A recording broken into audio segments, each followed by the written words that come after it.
Welcome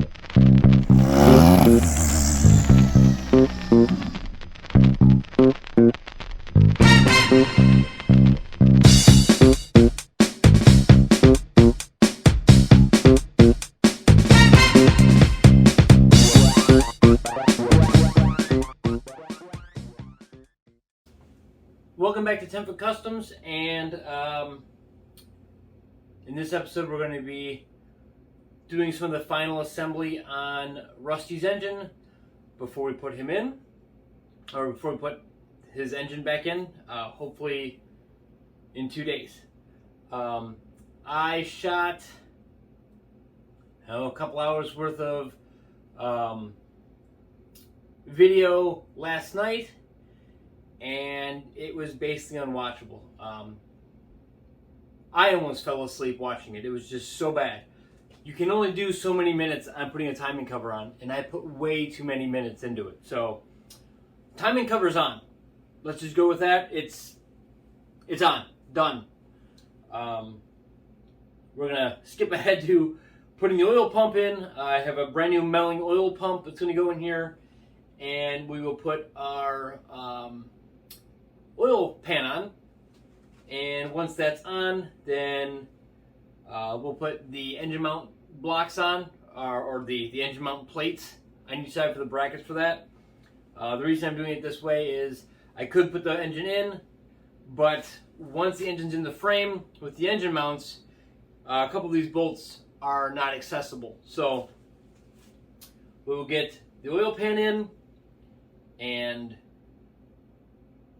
yeah, then we can hopefully Sunday afternoon have Rusty's engine get mated to his transmission and transfer case and go into his frame. And once that's done, I can jump ahead and mount his tub permanently and all these other things that I've been waiting to do while waiting to do until once his engine was actually put in. So let's get into it. Oil pumps first. I have a brand new gasket for here. I don't think that I need to use any kind of a sealant. I wouldn't think so. This whole system's in oil, so I think the gasket being down and pulled tight will do the job. So that's what I'm going to assume. I have to look up my torque specs on these bolts, and we'll put it in. New Melling oil pump. The pickup tube is obviously old. I did find out that there's a couple different styles of oil pumps. One of them has a longer flange. Actually, I have two old oil pumps here. I have, when I took apart Rusty's engine, I got a pump.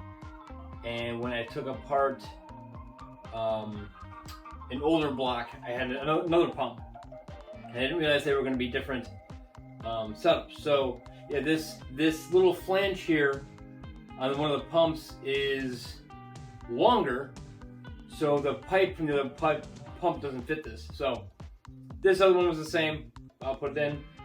I'm assuming I don't know which one was the one that came out of Rusty, honestly. But the part numbers are the same. I don't know why it's a different pump. Part numbers are the same.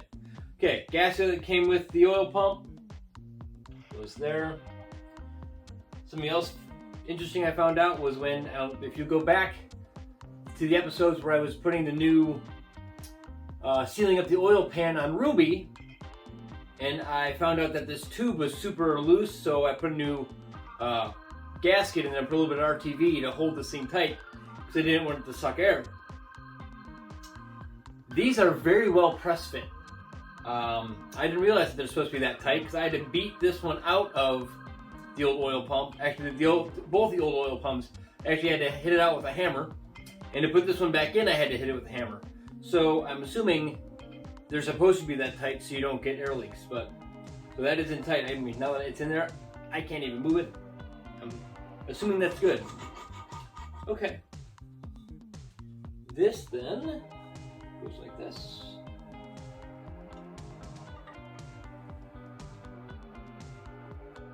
And the paperwork that came with the pump also gives me a torque spec. 7 to, what was it? 23 Newton meters or 17 foot-pounds is the torque spec for these bolts. There's one, just a long one.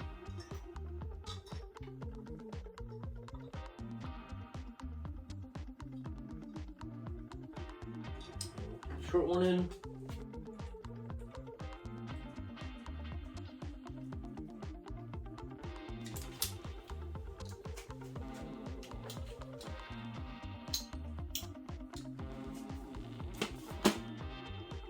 So 17 foot-pounds puts us at there.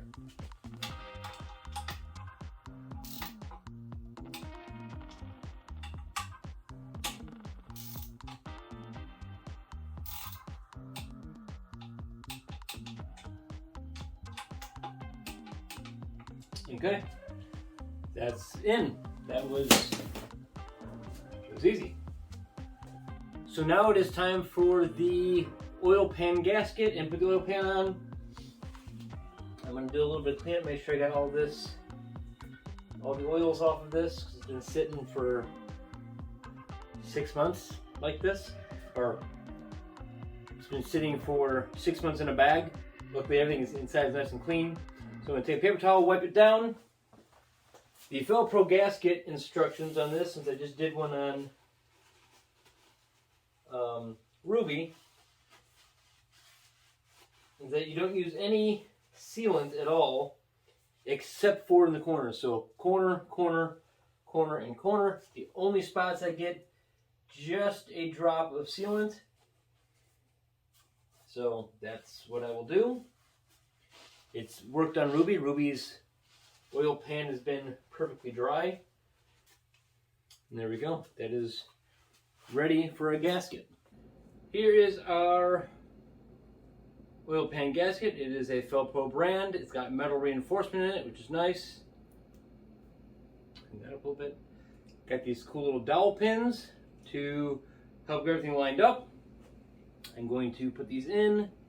These go in the there's 4 bigger holes on this entire thing. Running in Ruby's engine underneath, from underneath, these pins were invaluable to get this gasket on and get the oil pan on. So let me look around a screwdriver, a little bit in the corner, a little bit in the corner.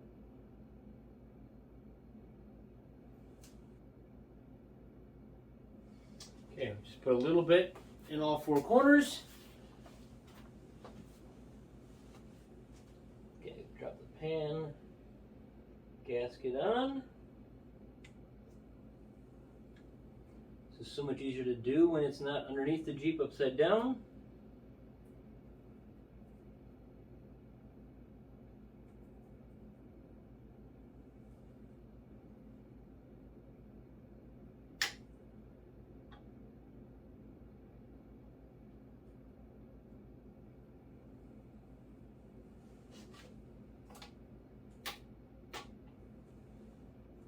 Okay, just that easy. Now, for the first time in a very long time, I'm going to mate the oil pan back up with the engine.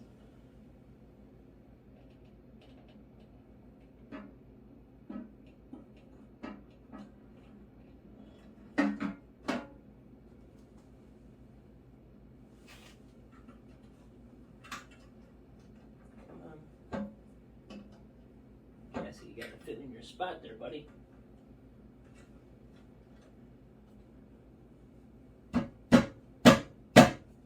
Let's hope that presses in there. Front seems much tighter than the rear.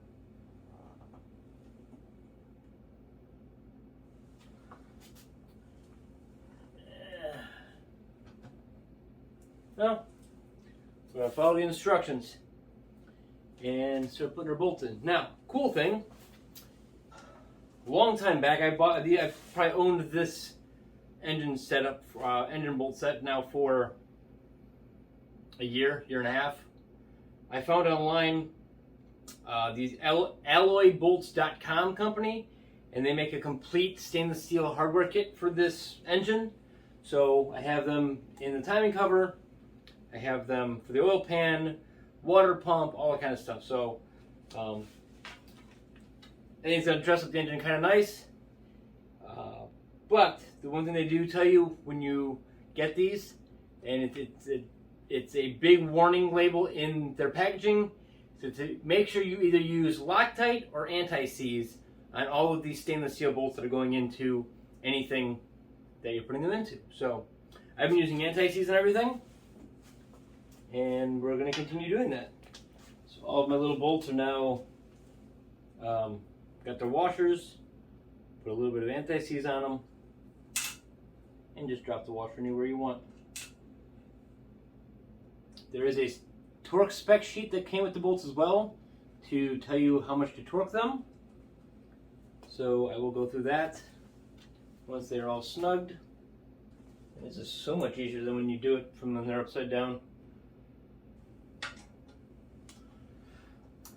I've used this tool before to do stuff like this, and I have it set to the lowest possible setting. So I'm not going to even be torquing these right now. Yeah, I'm not even tight enough to hold it down yet.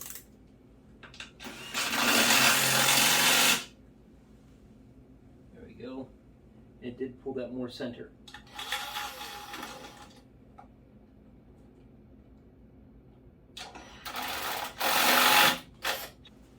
There's 8,000 of these, so we'll come back when I'm done. The last 4 bolts are bigger than the other ones, and those go in where the blue studs were that I already took out. Put that one in there. Again, anti-seize on all of these, which rhymes, so it must be true. The paper that came with the alloys bolts kit says that all of your torque values will change because of the anti-seize or Loctite, depending on what you use. So they give you new torque specs for what you want. So I know all my little bolts are quarter 20s, and the bigger corner bolts were 5/16 18. So it looks like stainless. I'm going to 6 foot-pounds, and on the other one, on the 5/16 I'm going to 13 foot-pounds.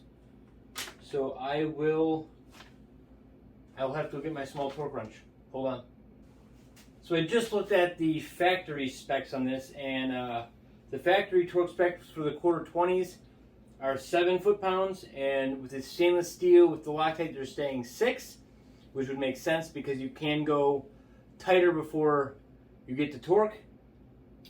And then they're saying 11 foot-pounds in the factory for the big bolts, the 5/16 18s, and for what they're stating for the bolts, it's 13. So again, it sounds about right. Now, big Nehemiah does not go down that far. So I can't use big Nehemiah for, let me turn them off, turn them back though, to these. So I've got little Nehemiah, and but little Nehemiah only does inch-pounds and Newton meters, or Nehemiahs. So I had to convert 6 foot-pounds and 13 foot-pounds to inch-pounds, which you just multiply by 12, and it'll give you the amount. So for all the little bolts here, it's going to be 72 inch-pounds, and for the 4 big bolts, it's going to be 156 inch-pounds.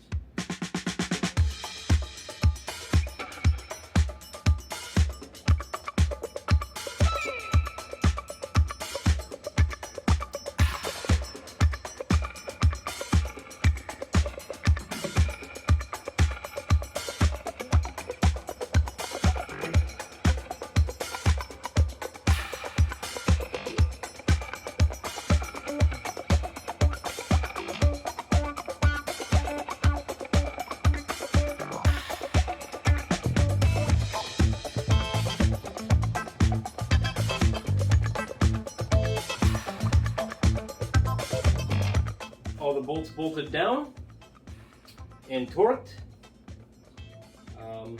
I can spin the other engine back over again. I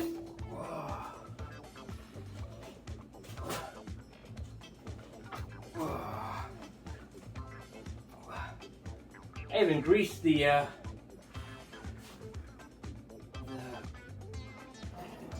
pivot in this thing. It's still a bear to turn over. Okay. Engine back upright.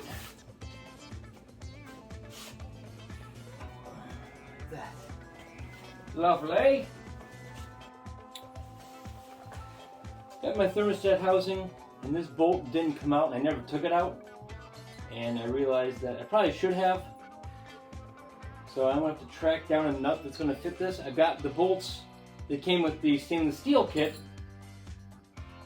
and that's going to thread in just fine. But I do not have the stainless steel nut for there, and it's a different thread pitch than this. This is 5/16 18. This is probably 5/16 24. I should be able to find what I need for that. So there's that. Just some smudged down, although I'm kind of curious. Oh yeah, that'll go. See, just like that. And I don't even have the gasket in, so that should work without a problem. But so I find that nut, I don't want to put all that together yet. Just in case I've got to extract this stud and put the bolt that came with the kit in there. And then the final piece, well, I've got the water pump here, but I realized that, again, when Ruby needed a water pump, Rusty gave her his water pump and gasket, so now I need to get myself a water pump gasket, so I can't put the water pump on. I do have the stuff for that as well. This, though, hopefully will fit this. I'm assuming it will. I think I've tested it before. I don't know, it goes just like that. Just like that. Then I've got the 258 valve cover. I gotta get the baffles put back into it. I gotta put the baffles back into this as well.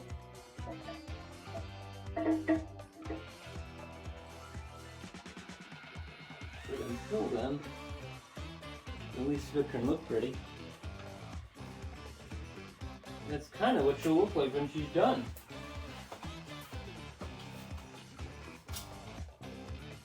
And then we'll put the, got a head and header that's all black, we'll put that on there.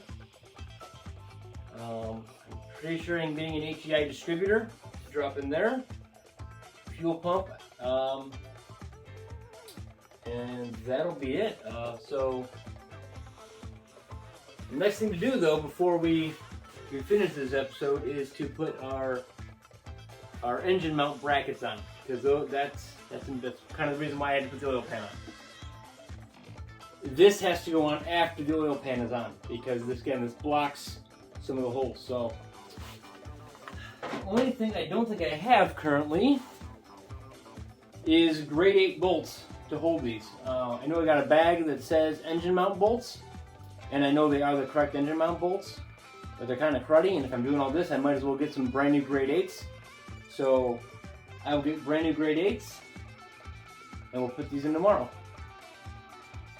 We are back. It's Saturday night. Tomorrow, hopefully this is going in. The last thing I have to do before this goes in is I went out and bought the bolts to mount the brackets to the side of the block. In the past 2 days, of the couple of bolts I've had to buy, I think I spent over $40 in hardware. And you talk to someone who's doing a rebuild like this, and how much money they have into any kind of repair, rebuild, and especially if you're doing like a restoration or a rebuild like this, you kind of forget how much money you have in all the little tiny things.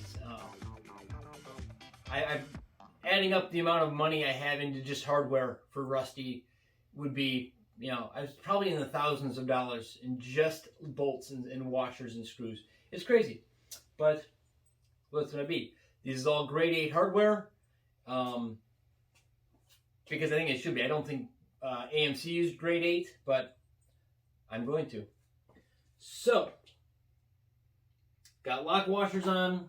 I am going to use the anti-seize on these bolts. I don't think it's going to hurt, and it'll keep helping them come out for if I ever got to remove them. So just going to put a little bit on. I also went and bought flat washers, and flat washers are going to work on some of these screws. Actually, they're not going to fit. There's not enough space, but I do need flat washers for when I put the rubber mounts onto these brackets. So I use them. Let's see, the last bit before.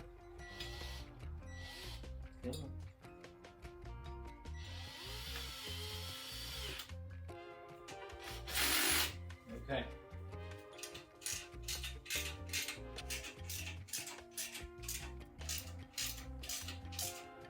One bracket is on.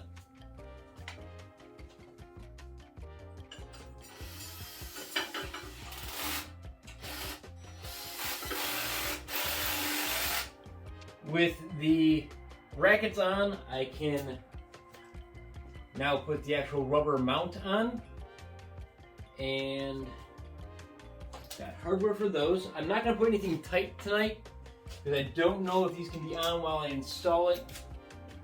Once the actual mount, these are the actual frame mounts, so these would sit like this, and the bolt goes through there, so kind of like that. But I'm not quite sure if any of this stuff has to be loose. I know these are going to be mounted to the frame solid. I gotta get the bolts for these tomorrow morning. But I think these have to kind of float around and move just a little bit. So I'm going to put bolts into them so they're in position, but not tightened down all the way. So on this side, I can't fit everything back stacked where I want it. So what I'm going to end up doing is I'm going to pull this mount off just a little bit, put the bolt and washer down through it where I can get a wrench, and then put the lock washer nut out the bottom. Seems to be the best way of doing it. Figured it would just make more sense if I showed you what I'm dealing with. So, to get a lock washer back behind here, and the nut, I'm hitting the oil pan, so I can't do that. And then to get this back behind here, I can't make the angle. So, I know I can get a wrench back here to hold it, to tighten it. So I'm just going to loosen it here. And I'll run it through first.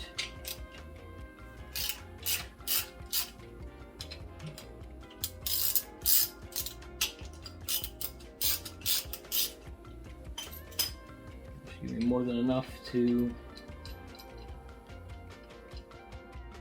Nope, not yet. Not more than enough. There we go. Like that there. Bring the mount up into position.